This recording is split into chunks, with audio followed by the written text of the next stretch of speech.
கிறிஸ்துவுக்குள் அன்பானவர்களே, ஆண்டவரின் இரட்சகருமாகிய இயேசு கிறிஸ்துவின் நேற்று இன்ற நாமத்தில் அன்பின் வாழ்த்துக்கள்.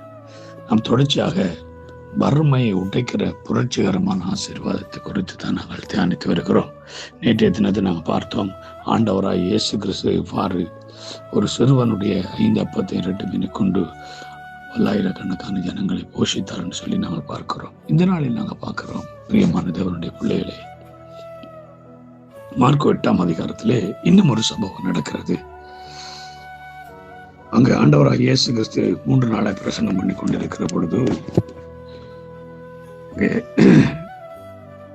இயேசு அவரிடத்தை சீஷர்களை அழைத்து 2ஆம் வசனம், ஜனங்களுக்காக பரிதவிக்கிறேன், இவர்கள் இப்பொழுது என்னிடத்தில் தங்கியிருந்து 3 நாள் சாப்பிட ஒன்றுமில்லாதிருக்கிறார்கள். இவர்களில் சிலர் தூரத்திலிருந்து வந்தவர்களாகையால் நான் இவர்களை பட்டினியா வீட்டிற்கு அனுப்பிவிட வழியில் சோர்ந்து போவார்கள் என்றார். பாருங்க, அவருடைய சூழ்நிலை.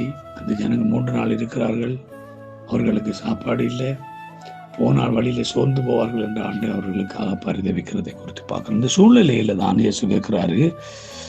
அதற்கு சீஷர்கள், இந்த வனாந்திரத்தோர் எங்கே இருந்து அப்பங்களை கொண்டு வந்து இத்தனை ஜனங்களுக்கு இந்த பேர்களை திருப்தியாக்க கூடும் என்றார்கள். அதற்கு அவர், உங்களிடத்தில் எத்தனை அப்பங்கள் உண்டு? கவனிங்க, ஆண்டவராய் இயேசு கிறிஸ்து அந்த இடத்துல கேட்கிற கேள்வி, உங்களிடத்தில் எத்தனை அப்பங்கள் உண்டு? இன்றைக்கு நம்ம இடத்துல எத்தனை அப்பங்கள் உண்டு? நாம் எதை கொடுக்கறதுக்கு ஆயத்தமா இருக்கிறோம்? நம்ம இடத்துல 7 அப்பங்கள் இருக்கு, அது நமக்கு மாத்திரம்தான் போதுமானதாக இருக்கு. சீஷர்கள் சொன்னாங்க, 7 அப்பங்கள் உண்டு என்றார்கள். அது ஒருவருக்கு தான் போதுமான அளவு, ஒருவர் சாப்பிடத்தான் அளவான அந்த அப்பம் அங்க இருந்தது. ஆனால் இயேசு அவர்களிடத்திலிருந்து ஒரு ஆள் சாப்பிடக்கூடிய அந்த அப்பத்தை அவர் எதிர்பார்த்தார். அல்லேலூயா. கிறிஸ்துவுக்குள் அன்பானவர்களே, சில வேளையில் நமக்கு மாத்திரம், நம்முடைய தேவைக்கு மாத்திரம் நம்ம ஒதுக்கி வைத்திருக்கலாம் சில காரியங்களை. நமக்காக இது எனக்கு தேவை, நான் ஆண்டவர் கேட்கிறார், அதைத்தான் அவர் கேட்கிறார்.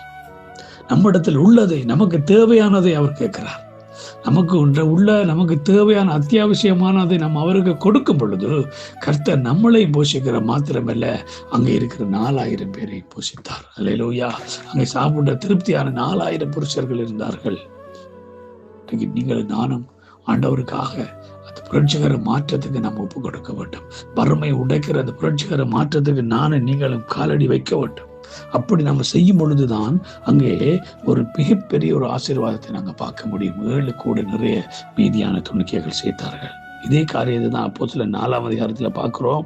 அங்கே 35ஆம் வசனத்துல 34, 35 சொல்லுது, நிலங்களையும் வீடுகளையும் விற்றவர்கள் அவைகளை விட்டு விற்கப்பட்ட அவைகளின் கிரயத்தை கொண்டு வந்து அப்போஸ்தலருடைய பாதத்தில் வைத்தார்கள். அவனுக்கு தேவையானதுக்கு தக்கதாய் பகிர்ந்து கொடுக்கப்பட்டது. அவர்கள் ஒருவனுக்கும் ஒரு குறையும் இருக்கவில்லை. அல்லேலூயா. ஒருவனுக்கும் ஒரு குறையும் இருக்கவில்லை. காரணம் என்னென்றால், 1 கொரிந்தியர் 8ஆவது அதிகாரம் 5ஆம் வசனம், மேலும்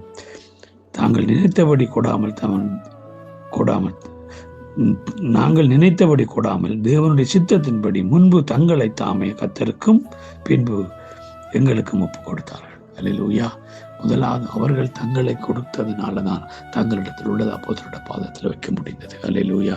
இன்றைக்கு நீங்களும் நானும் முழுமையாக நம்ம ஆண்டவருக்கு நம்மளை ஒப்பு கொடுக்கும் பொழுது நம்மிடத்தில் உள்ளதை கொடுக்கறதுக்கு நம்ம தயங்க மாட்டோம். நம்மிடத்தில் உள்ளதை, நமக்கு தேவையான, நமக்கு அவசியமானதை நம்ம ஆண்டவருக்காக கொடுக்க ஆயத்தப்படும் பொழுது கர்த்தர் திருப்தியாய் நம்மையும் போஷித்து நம்மை சார்ந்திருக்கிறவர்களை போஷிக்க பண்ணுகிறார். அல்லேலூயா. ஆகவே கிறிஸ்துவுக்குள் அன்பானவர்களே, கொடுப்போம், ஆண்டவரிடத்தில் நிறைவை பெற்றுக்கொள்வோம். God bless you all.